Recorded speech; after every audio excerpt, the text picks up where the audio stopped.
kita berdoa. Terima kasih Tuhan buat pujian penyembahan hari ini Tuhan. Biar apa yang kami naikkan Tuhan, itu berkenan dan selalu menyenangkan hati-Mu setiap hari Tuhan. Sebentar kami sama-sama belajar akan firman-Mu. Bukakan setiap hati dan pikiran kami. Biar roh hikmat, wahyu dan pengertian ada atas setiap kami.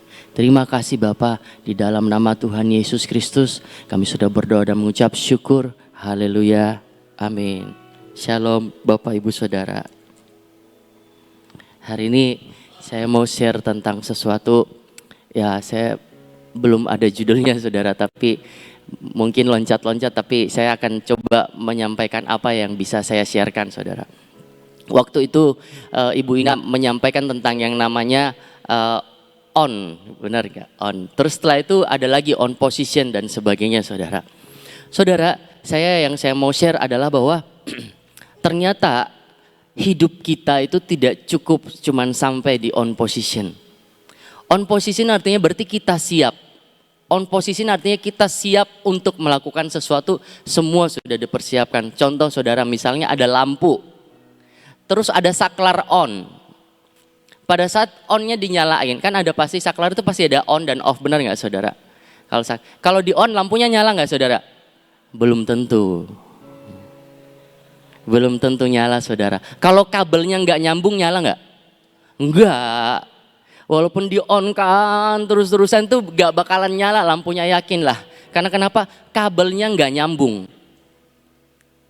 Walaupun sudah semua pada posisi yang on position, saklarnya on position, lampunya on position di fitting lampu, tapi kalau tidak ada kabelnya, nyala nggak Saudara? Nggak nyala. Jadi ternyata on position itu bukan cuman kita siap di posisi yang tepat, tetapi banyak hal yang harus disiapkan untuk bisa on position dan menjadi terang Saudara. Kalau kita lihat banyak orang-orang yang istilah bisa dibilang lah, kita ini orang Kristen, orang yang selalu on position, benar nggak Saudara? Orang Kristen itu selalu on position karena kenapa? Selalu dituntut mengasihi, selalu dituntut punya buah roh dan sebagainya. Itu kita harus on position Saudara. Tapi seringkali kita ada di posisi on position tapi tidak pernah menyala.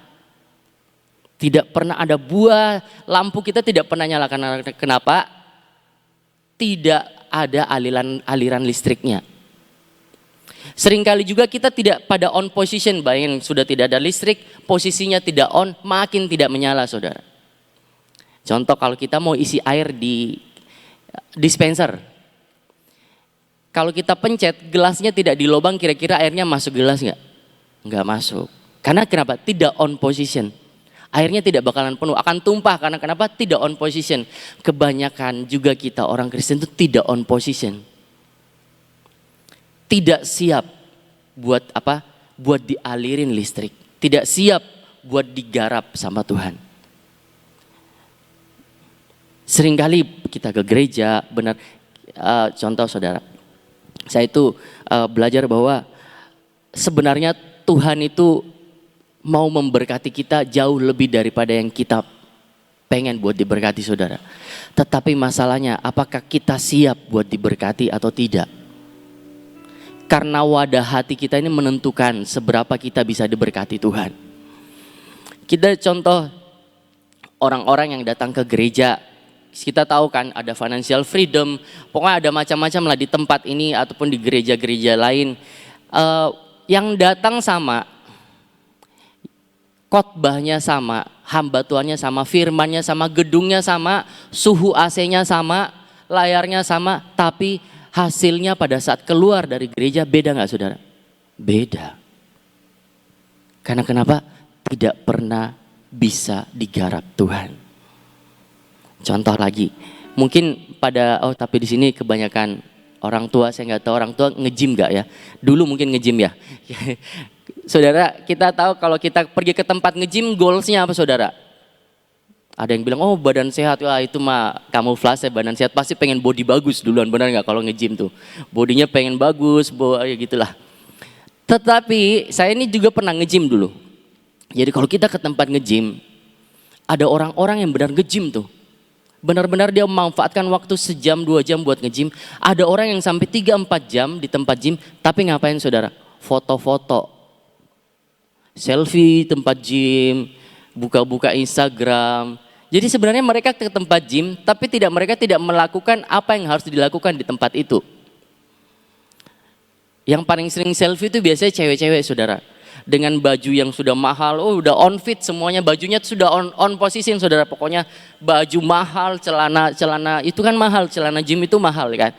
Udah on position, tapi ada temannya berdua foto di kaca, karena di tempat gym biasa ada kaca yang gede tuh. Sebelum ke tempat gym dandan dulu, pakai lipstikan semualah, bulu mata sudahnya. Saya bilang ini mau nge-gym atau mau ke pesta, kadang saya bingung. Jadi mereka sudah foto-foto di tempat gym, tapi hasilnya berbeda saudara. Mereka tidak akan pernah mendapatkan goal seperti yang diinginkan. Karena kenapa? Mereka tidak melakukan kegiatan gym di tempat itu. Mereka cuma foto-foto, kebanyakan ngegosip gitu-gitu. Terus kadang juga ada bapak-bapak kalau pakai alat saudara, kan alat tuh biasanya ngantri karena alat di tempat gym itu tidak banyak. Misalnya alat buat latih dada itu misalnya ada cuma 1 atau 2, tapi ada orang yang pakai baru 1 kali repetisi sudah duduk main handphone. Kita yang pengen pakai itu harus ngantri nunggu dia selesai. Sedangkan kalau orang olahraga nge-gym saudara, itu istirahat itu tidak boleh lebih dari 1 menit. Karena ototnya nanti jadi renggang lagi. Sebelum 1 menit sudah harus melakukan repetisi berikutnya buat itu jadi. Itu cuma perumpamaan saudara. Jadi hidup kita itu harus pertama on position. Kedua, sebelum on position ada harus yang dipersiapkan. Apa saudara?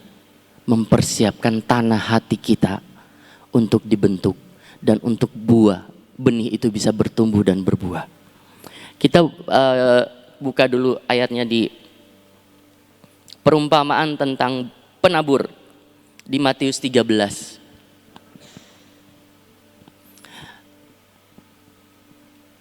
Oh berarti yang sebelumnya ya, perumpamaan tentang penabur benih itu sebelum ini kayaknya. Tar saya lihat. Betul? Oh benar ya? Matius 13 ayat 11. Ayat 1, Matius 13 ayat 1. Ya. Pada hari itu keluarlah Yesus dari rumah itu dan duduk di tepi danau. Maka datanglah orang banyak berbondong-bondong lalu mengurumuni dia sehingga ia naik ke perahu dan duduk di situ, sedangkan orang banyak semuanya berdiri di pantai. Dan ia mengucapkan banyak hal dalam perumpamaan kepada mereka, katanya, adalah seorang penabur keluar untuk menabur. Pada waktu ia menabur, sebagian benih itu jatuh di pinggir jalan, lalu datanglah burung dan memakannya sampai habis.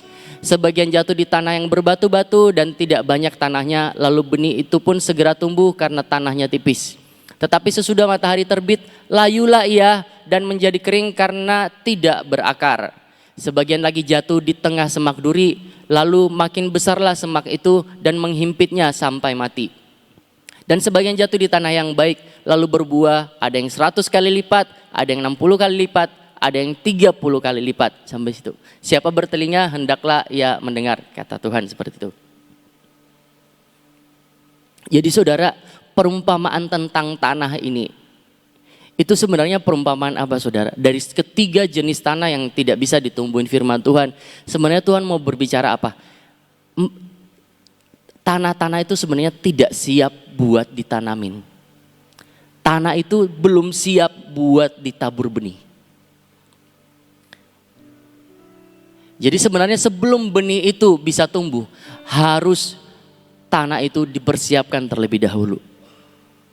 Tidak bisa tanah itu masih berbatu terus ditabur benih, masih di pinggir jalan tabur benih, enggak saudara. Perumpamaan tanah ini mengumpamakan bahwa tidak, orang-orang yang tidak siap untuk dipakai Tuhan, orang-orang yang tidak siap untuk Tuhan memberkati mereka, orang-orang yang tidak pernah bisa berbuah dalam hidupnya karena kenapa? Tanah hatinya tidak pernah dipersiapkan untuk benih firman itu masuk. Saya punya sawah saudara, jadi saya ngerti. Jadi Kalau sawah kita sudah panen ya, kan tidak langsung tanam padi lagi saudara. Itu ada waktu sekitar 1 bulan atau 2 bulan tanah itu akan dibiarkan. Tanah itu akan tidak diairin, tanahnya akan keras, akan tumbuh rumput, kadang banyak batu-batu dan sebagainya. Tetapi pada saat mau ditanamin benih, tanah itu akan digemburkan dulu, dibajak pakai traktor, dihancurkan semua tanah, digemburkan semua tanahnya, diairin air, ditinggalin airnya di situ, digenangin air, terus semua rumput, semua apapun yang kotoran ada yang di tanah itu dicabut semuanya, dibersihkan. Setelah itu baru benih itu ditanam. Ini yang saya mau sharekan saudara, bahwa hati kita sebelum mungkin acara on position harus benar-benar dipersiapkan buat benih itu ditabur dan tumbuh. Harus ada persiapan untuk hati kita ini bisa ditaburi dengan benih firman, sehingga nanti pada saat ditaburi benih itu tidak akan terbuang sia-sia. Karena kenapa? Hati kita sudah gembur dan sudah dipersiapkan untuk menerima benih itu dan bisa tumbuh saudara. Mungkin saudara sering pernah dengar ayat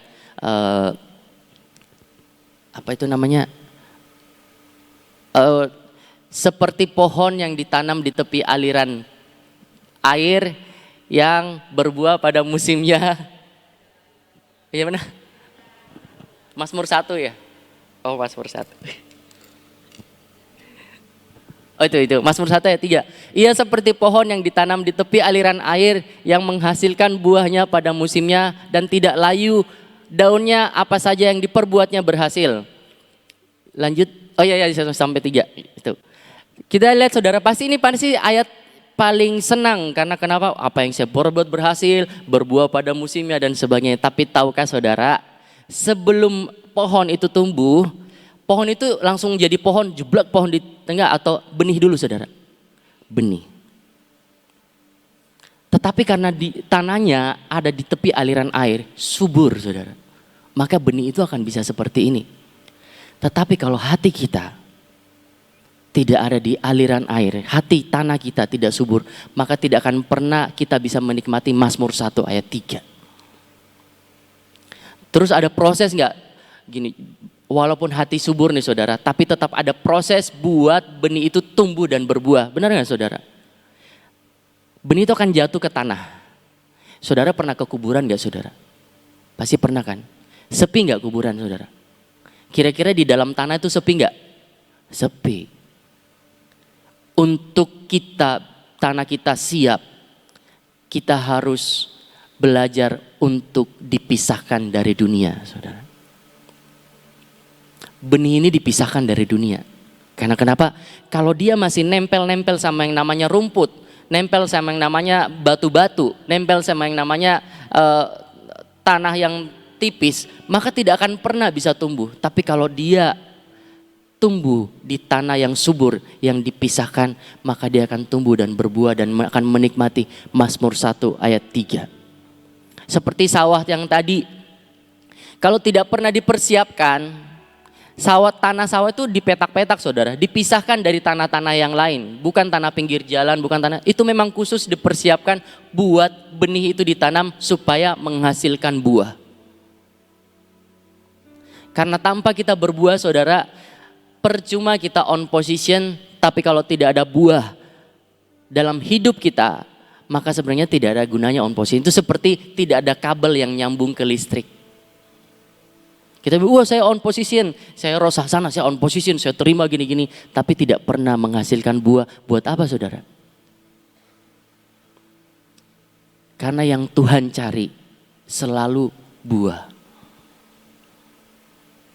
Contoh ya, kita yang lain lagi saudara.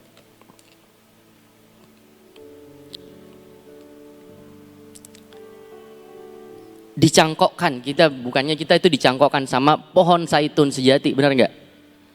Proses pencangkokan juga sama saudara.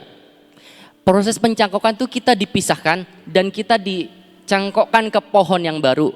Sebenarnya pada saat kita on position itu bukan kita lagi saudara. pada saat kita on position, untuk kita bisa menyala, maka di hati kita bukan kita lagi, tapi kehendak Tuhan yang harus ada dalam hidup kita. Pohon yang dicangkokkan, dipisahkan dari pohon yang lama dan dicangkokkan ke pohon yang baru. Pohon yang dicangkokkan itu, batang yang dicangkokkan ke pohon yang baru itu harus menyesuaikan nutrisi-nutrisi yang baru dari pohon yang baru. Ini sama dengan perumpamaan tentang doa, saudara. Mungkin kita tahu kalau berdoa itu kita minta, Tuhan saya mau ini, minta ini, minta ini, minta. Enggak salah, saudara. Tapi arti doa yang sebenarnya adalah menyelaraskan permintaan kita sesuai dengan kehendak Bapa. Itu doa yang sebenarnya. Makanya kenapa kita minta sesuai dengan yang kehendak Tuhan, baru itu jadi. Tapi seringkali apa yang kita minta adalah batu dan bukan roti. Pada saat kita ngerti arti berdoa, berdoa adalah menyelaraskan antara apa yang kita minta dengan apa yang Bapa mau. Itu doa yang sebenarnya, maka kita ada di posisi yang tepat. Karena kita sedang melakukan apa yang Tuhan mau. Satu hal lagi, saudara, yang saya mau share.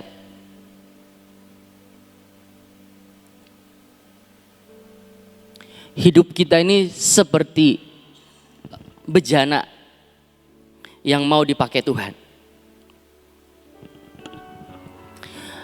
Apakah bejana kita bocor atau bisa penuh diisi sama Tuhan buat memberkati orang lain?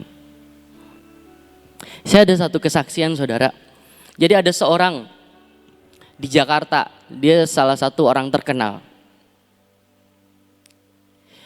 Dia sebenarnya tidak suka ngopi. Tetapi setiap pagi dia suka ke satu coffee shop. Terus dia ditanya, Pak, Bapak kan gak suka ngopi. Kenapa Bapak suka ke coffee shop yang itu? Terus bapaknya ini cerita ngomong kayak gini. Saya bukan suka kopinya, tapi saya suka pegawai yang melayani di tempat itu. Karena pada saat saya datang, saya ditanyain gini. Pak, Bapak mau kopi? Dia hafal nama-nama orang yang datang. Oh, Bapak ini gimana harinya, Pak? Semoga harinya Bapak luar biasa. Pak, ini saya ada kopi baru gini-gini, rasanya seperti ini. Dan dia menjelaskan seperti dia yang mempunyai pemilik coffee shop itu. Terus Bapak ini nanya ke dia, kamu ownernya ya?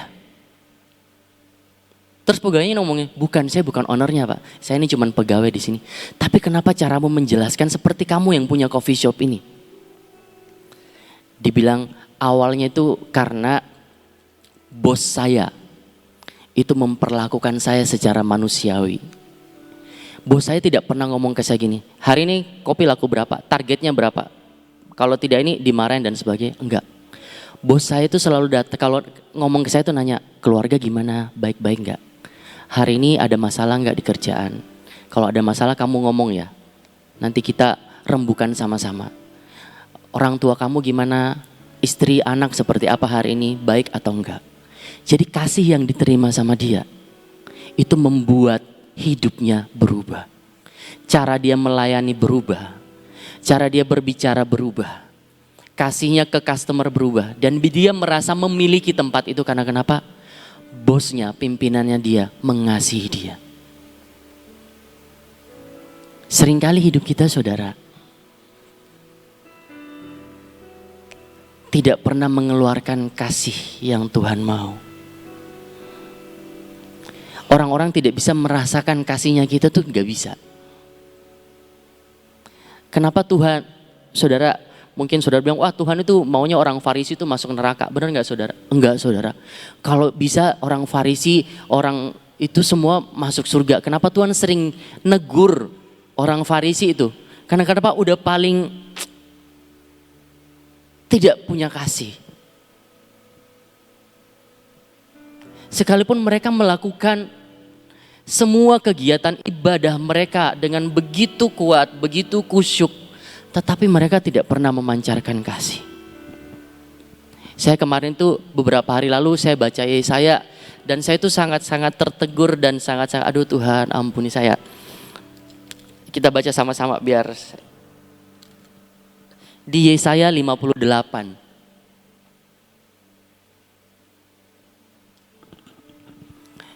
Serukanlah kuat-kuat, janganlah tahan-tahan, nyaringkanlah suaramu bagaikan sangkakala. Beritahukanlah kepada umatku pelanggaran mereka dan kepada kaum keturunan Yakub dosa mereka. 2.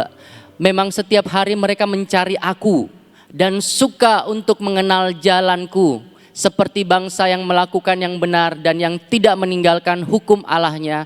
Mereka menanyakan aku tentang hukum-hukum yang benar. Mereka suka mendekat menghadap Allah. Tanyanya 3. Mengapa kami berpuasa dan engkau tidak memperhatikannya juga? Mengapa kami merendahkan diri dan engkau tidak mengindahkannya juga? Sesungguhnya pada hari puasamu engkau masih tetap mengurus urusanmu dan engkau mendesak-desak semua buruhmu. Lanjut. Sesungguhnya kamu berpuasa sambil berbantah dan berkelahi serta memukul dengan tinju dengan tidak semena-mena. Dengan caramu berpuasa seperti sekarang ini, suaramu tidak akan didengar di tempat tinggi. 5. Sungguh-sungguh inikah berpuasa yang ku kehendaki dan mengadakan hari merendahkan diri, jika engkau menundukkan kepala seperti gelaga dan membentangkan kain karunggang abu sebagai lapik tidur. Sungguh-sungguh itukah yang kau sebutkan berpuasa, mengadakan hari yang berkenan pada Tuhan. 6. Bukan, ada tanda suruhnya, bukan kata Tuhan. Berpuasa yang kukehendaki adalah supaya engkau membuka belenggu-belenggu kelaliman dan melepaskan tali-tali kuk, supaya engkau memerdekakan orang yang teraniaya dan mematahkan setiap kuk. Sampai situ saudara. Jadi sebenarnya saudara, orang ini orang yang menanyakan jalan-jalan Tuhan, hukum Tuhan, tetapi kasihnya tidak pernah keluar. Apa sih yang Tuhan cari saudara sebenarnya? Apakah Tuhan cari yang bisa menyembah dengan bagus? Tuhan berkata, saya bisa buat batu jadi penyembah. Tetapi dia tidak pernah Tuhan tidak pernah bisa buat batu untuk mengasihi orang. Karena batu tidak punya hati. Tapi kalau buat menyembah, Tuhan bisa ambil dari batu. Tetapi buat mengasihi orang, itu perlu yang dari dalam. Saudara, satu perumpamaan terakhir. Kita tahu, kita sering mendengar yang namanya surga menyentuh bumi. Betul saudara? Kita lihat di taman begitu banyak keajaiban. Dan saya menjadi saksi saudara. Saya bilang sama orang gini, Pak saya ini saksi nih kalau di taman tuh beneran keluar minyak. Soalnya kadang ada yang nanya itu beneran gak, bener gak? Saya ini saksi, saya ini volunteer tidak dibayar dan sebagainya. Kalau itu tidak benar gak mungkin saya bilang itu keluar minyak itu kan. Itu beneran keluar minyak, itu keajaiban depan mata kejadian. Dan kita mau surga menyentuh bumi itu dibawa ke tempat ini. Ada mujizat, minyak keluar dan sebagainya. Buat saya saudara, itu adalah tanda profetik Tuhan. Buat apa saudara? Hidup kita ini harus mengeluarkan minyak. Hidup kita ini harus mengeluarkan minyak saudara. Bukan cuman kita lihat yang ajaib. Tetapi surga menyentuh bumi bukan cuman hanya mujizat. Tetapi hidup kita ini harus jadi mujizat buat orang lain. Contoh saudara, Tuhan itu ada satu ayat yang membuat saya itu benar ya. Tuhan sendiri yang ngomong tentang surga menyentuh bumi ada saudara. Ayatnya biar saya buka dulu. Di Matius 13 ayat 31 sampai 33.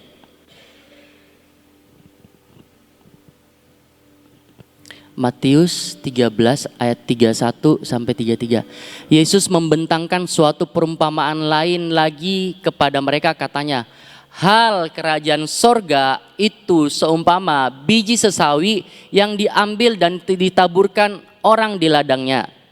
Memang biji itu yang paling kecil dari segala jenis benih. Tetapi apabila sudah tumbuh, sesawi itu lebih besar daripada sayuran yang lain, bahkan menjadi pohon, sehingga burung-burung di udara datang bersarang pada cabang-cabangnya.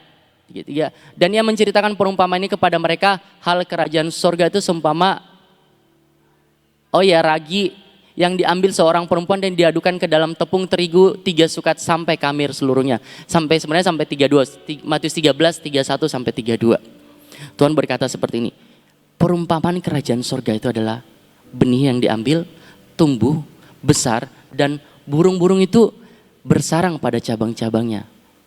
Kalau yang saya belajar saudara, kerajaan sorga itu pada saat kita bisa menjadi berkat buat orang lain, maka hidup kita itu seperti surga menyentuh bumi. Pada saat hidup kita ini bisa mengeluarkan minyak yang bisa dinikmati orang banyak, yang bisa memberkati orang, itu adalah surga menyentuh bumi. Itu yang saya belajar saudara. Saudara, ini terakhir, setelah itu saya selesai. Saya mau cerita tentang satu kehidupan Tuhan Yesus. Kita tahu kehidupan Tuhan Yesus itu berjalan dalam supranatural. Surga menyentuh bumi. Apapun yang dilakukan Tuhan itu semua ada mujizat. Bahkan kalau kata penulis bahwa satu kitab itu tidak akan cukup. Dunia ini tidak akan cukup menuliskan apa yang Tuhan buat. Tetapi ada satu yang buat saya itu sangat terpesona sama Tuhan. Apa? Di hari terakhir hidupnya, dia menutup pelayanannya bukan dengan mujizat. Di hari terakhir pelayanan Tuhan Yesus, dia membuat hidupnya mengeluarkan minyak di mana saudara? Taman Getsemani. Getsemani artinya apa? Tempat pemerasan minyak. Di situ minyaknya keluar. Minyak dari hidupnya Yesus keluar. Pelayanannya ditutup dengan apa saudara? Dengan kasih dan mati di kayu salib. Harusnya bisa pelayanan dia dengan mujizat ajaib, semua bertobat dan sebagainya, enggak saudara? Bisa. Tapi ditutup dengan satu pelayanan yang ajaib menurut saya apa? Hidupnya mengeluarkan minyak. Dan dia menutup pelayanan terakhirnya dengan apa? Kasih dan mati di kayu salib saudara. Apakah hidup kita bisa membawa surga itu menyentuh bumi saudara? Mari siapkan hati kita buat on position pada tanggal 1. Saya berdoa hati kita siap buat ditaburin firman. Bukan saja cuma kita pada posisi lampu yang tepat, tetapi ada aliran kabel. Yaitu apa saudara? Hati yang siap untuk ditanamin dan untuk berbuah dan dinikmati oleh banyak orang. Tuhan Yesus memberkati. Saudara, untuk menjadi minyak pada umumnya itu melalui proses ya. Tapi kalau kita melihat akan apa yang terjadi di taman, itu sesuatu hal yang memang mujizat dan ajaib ya. Karena dari tidak ada menjadi ada. Dari tidak ada tiba-tiba keluar minyak, tiba-tiba tanpa proses apapun ya. Ini karena itu mujizat. Tetapi kalau di dalam kehidupan saudara dan saya yang tadi dikatakan bahwa kalau tidak ada kabelnya, walaupun sudah on nggak ada kabelnya tetap tidak bisa menyala. Artinya kita itu harus mengalami proses. Saudara tahu minyak zaitun yang dijual di tanah perjanjian itu prosesnya luar biasa. Buahnya diambilin ya, lalu dipukul-pukul ya, pakai suatu tempat dihancurin sampai hancur, diperes luar biasa, baru keluar minyak. Saudara kalau lihat minyak-minyak yang dijual, kalau betul-betul minyak kelapa ya, saya dari daerah Jepara itu zaman dulu itu produksi minyak kelapa yang asli ya. Saya tanya kepada penjual minyak, saya bilang begini, Mbak, Bu, ini caranya gimana? Ya nonnya mesti ikut saya lihat di rumah gitu. Suatu saat saya diajak sama mama saya untuk mengunjungi daerah-daerah seperti itu. Nah, saudara tahu itu namanya kelapanya itu diparut dulu saudara, diambil dari pohon. Kita lihat memang kelapa itu sudah bisa di airnya bisa diminum, daging kelapanya bisa dimakan. Tapi kalau mau jadi minyak itu kelapanya harus tua, nggak bisa kelapa muda. Kelapa muda bisa diminum ya, dagingnya bisa dimakan. Tapi kalau mau jadi minyak, itu kelapanya harus tua. Kalau kelapa muda tidak bisa. Kelapa yang sudah tua ya diambil, lalu dicongkel, lalu diparut saudara, ya sampai jadi seperti ya kelapa parut. Sesudah itu dikasih air, diperes terus, disaring, diperes lagi sampai airnya itu tidak putih lagi, tapi warnanya bening. Nah itu berarti sudah tidak ada sarinya. Jadi dapat dikatakan itu yang namanya kelapa diambil sarinya sedemikian rupa, tidak begitu aja. Lalu apa yang dilakukan? Ditaruh di sesuatu wajan yang gede ya, terus dipanasin ya, seperti digodok di wajan yang besar itu ya, lama sekali sampai dapat dikatakan mendidih. Tetap, karena pada saat mendidih itu tetap seperti santan, tidak bisa terus dipanasin sampai akhirnya itu keluar minyak ya, dan keluar yang namanya sisa-sisa daripada minyak itu. Rasanya gurih kalau dimakan ya.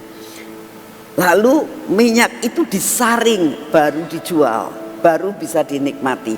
Kalau saya melihat akan hal ini, kalau saudara mau jadi minyak, prosesnya cukup luar biasa. Yang pertama harus mateng dulu ya, harus tua. Berarti hidupmu, saudara dan saya, kalau benar mau menjadi berkat, untuk dapat dikatakan kita harus berbuah dan buahnya dapat dinikmati, itu perlu yang namanya harus menjadi dewasa secara rohani. Terus bukan sekedar itu aja, dipetik, dilepaskan dari pohonnya, dari kenyamanannya, diparut saudara, itu benar-benar mengalami suatu proses. Diperes itu proses, dipanasi itu proses, baru bisa menjadi minyak. Itu proses yang harus ada dalam hidup saudara dan saya. Saya berdoa ya, kalau kita lihat akan apa yang Tuhan saat ini sedang kerjakan, kenapa Tuhan menyuruhkan kita sebagai anak-anak Tuhan untuk apa?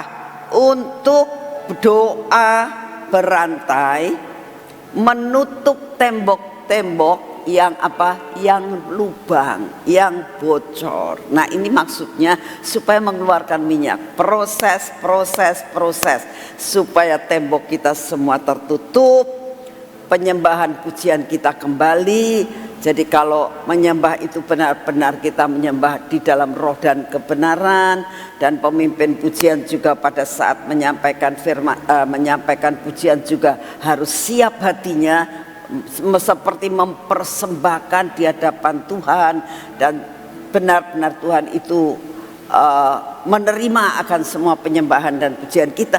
Tapi kita semuanya ini kalau di tempat ini saat menyembah Tuhan harus kita benar-benar on ya, supaya kita dapat menikmati. Pulang dari tempat ini ada sesuatu yang penuh dalam hidup saudara dan saya. Saya sangat merindukan supaya pada masa yang sebentar lagi tanggal 1 itu benar-benar kita semua mendapatkan yang full untuk Tuhan. Amin. Mari kita berdoa.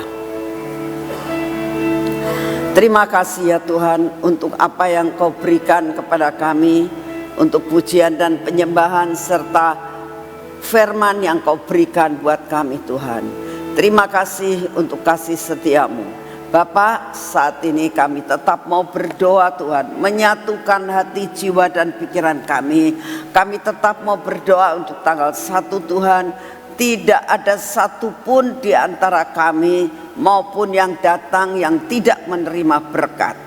Oleh karena itu Tuhan, biarlah kuasa-Mu disempurnakan. Hati kami siap seperti tanah yang siap untuk ditaburi akan benih-benih yang berasal daripada-Mu.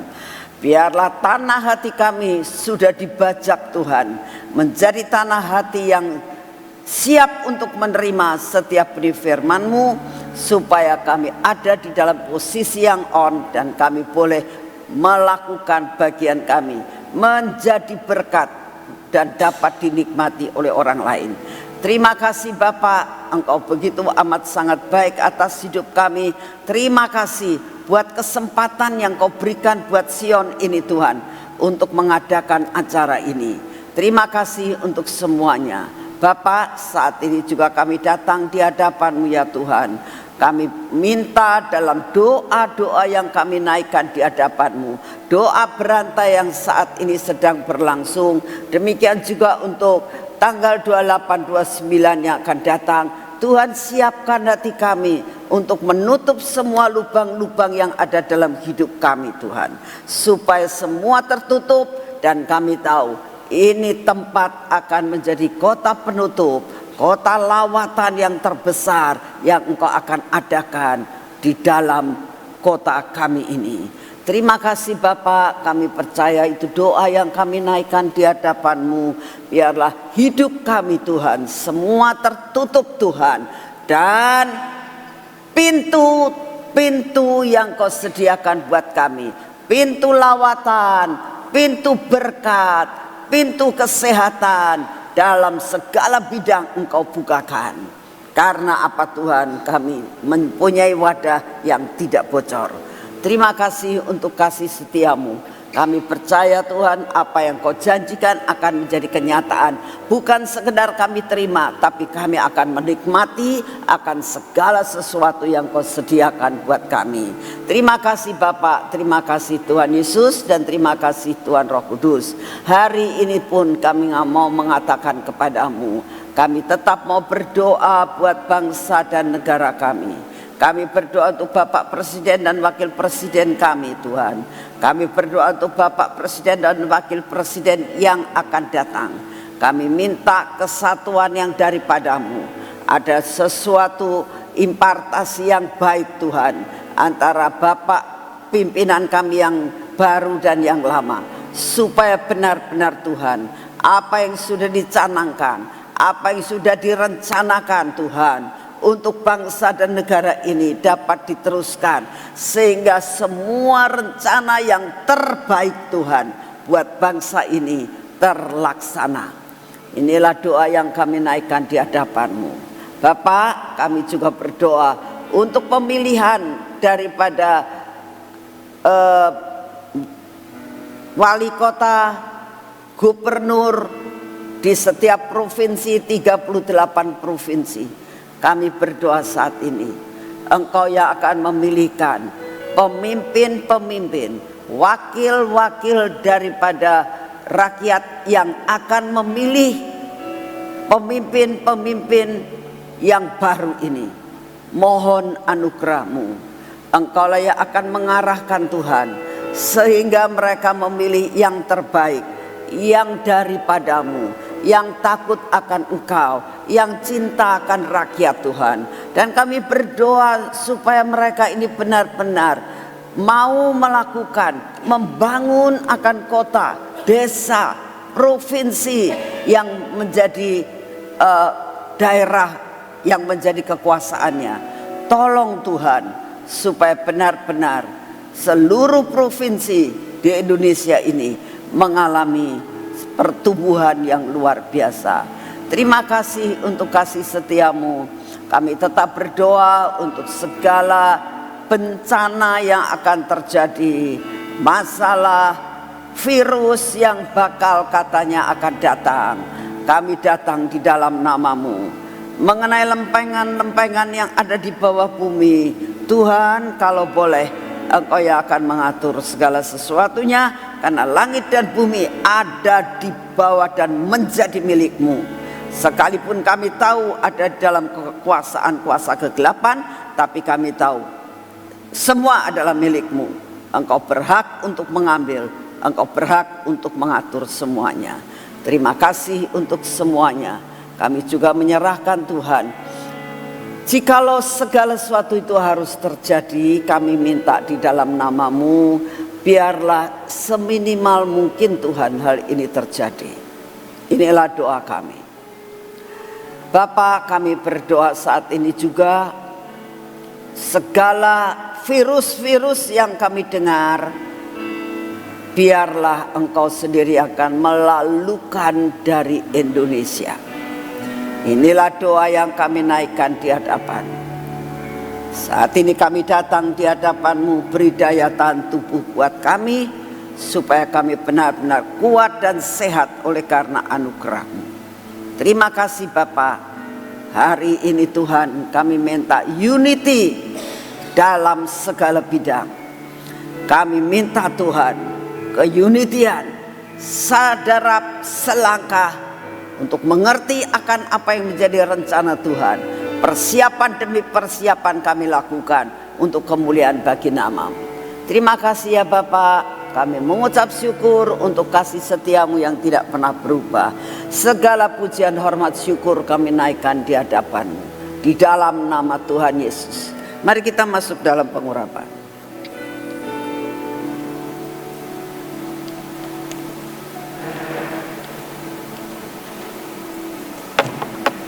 Dalam nama Tuhan Yesus, hari ini kami tetap akan melakukan semua kegiatan kami ya Tuhan. Kami butuh pengurapan, kami butuh pertolongan, kami butuh pernaungan yang daripada-Mu. Di dalam nama Tuhan Yesus, biarlah perlindungan yang dari Tuhan turun atas hidup kami, penyertaan-Mu sempurna atas hidup kami. Biarlah Engkau yang akan mengurapi mata kami ya Tuhan. Telinga kami pun kami mohon Kau urapi, bibir, mulut kami dan hati kami ya Tuhan. Biarlah sungguh-sungguh Tuhan, seluruh hidup kami ada dalam kontrol yang daripada-Mu. Bapa, lepaskan kami daripada yang jahat, lepaskan kami daripada segala kelemahan dan segala karakter kami yang buruk Tuhan. Engkau yang akan melepaskan semua daripada hidup kami. Tuhan Yesus, ini tangan kami, berkati Tuhan. Kami mau melakukan apapun yang hari ini kami kerjakan, biarlah selaras dan senada dengan Engkau. Biarlah apa yang kami kerjakan menjadi berhasil, karena kami tahu Engkau yang mengerjakan di dalam kami. Kami menyerahkan kaki kami juga Tuhan. Berkati kaki kami ya Tuhan, dalam perjalanan kami hari ini.